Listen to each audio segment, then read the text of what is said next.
तेजप्रताप, बरे आहात ना तुम्ही?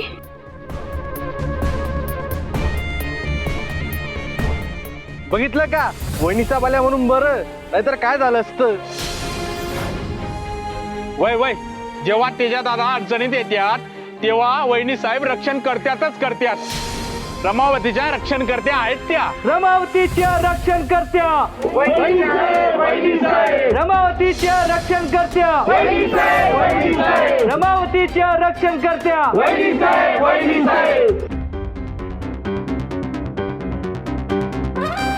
चुलत सासूबाई, तुमच्या सुनबाई सुपरवुमन आहेत बरं का एकदम. मेहणे साहेबांच्या बाबतीत 24 तास ऑन ड्युटीज असतात बरं का. आवडले आपल्याला. हा, वैदेही बाळा, तुला कल्पना नाहीये तू काय केलंयस ते. लाखात एक काम केलंयस बघ. त्या माईकडे बघ, तिचं तोंड कसं काळ झालंय ते.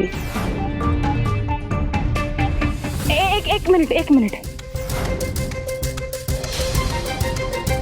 आय एम सो सॉरी, पण खरंच मी एवढं काहीच ग्रेट केलेलं नाहीये.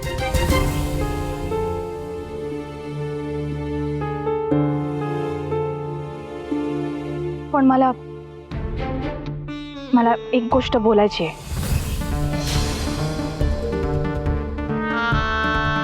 आज एवढा आनंदाचा दिवस आहे. मी ऐकलं होतं की आज प्रभू श्रीराम अयोध्येत परत येतात म्हणून आपण गुढी उभारतो. पण मग ह्या सणात गुढी मोठीच असायला पाहिजे हा अट्टास का?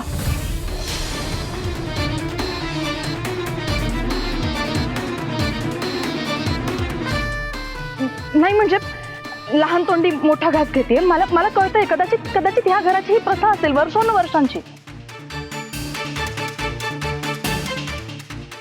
पण त्या प्रथेमुळे जर कोणाला हानी होणार असेल, त्रास होणार असेल, तर त्यापेक्षा आपल्या माणसांची काळजी घेणं जास्त महत्वाचं नाहीये का?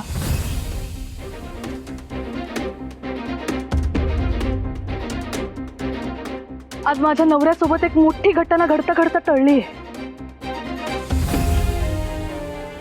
तेजप्रतापची बायको म्हणून त्याची काळजी घ्यायला मी खंबीर आहे. पण ही अशी घटना परत दुसऱ्या कोणासोबतही घडू नये एवढीच माझी इच्छा आहे.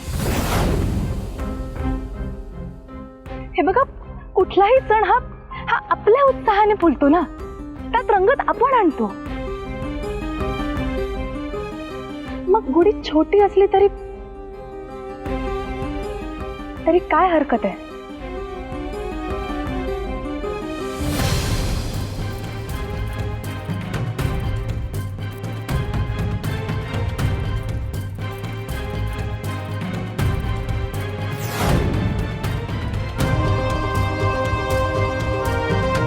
वैदेही,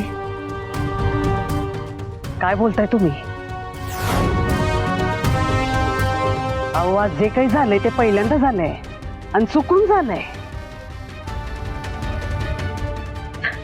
आणि अशा गोष्टी चुकून झाल्या म्हणून आपण आपल्या परंपरेत बदल करायचा का? कसं शक्य आहे नाही? तसेही मक्तेदारांची गुढी आहे ही.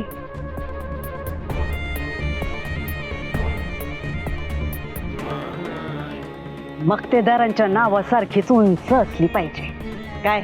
एक मिनिट माई,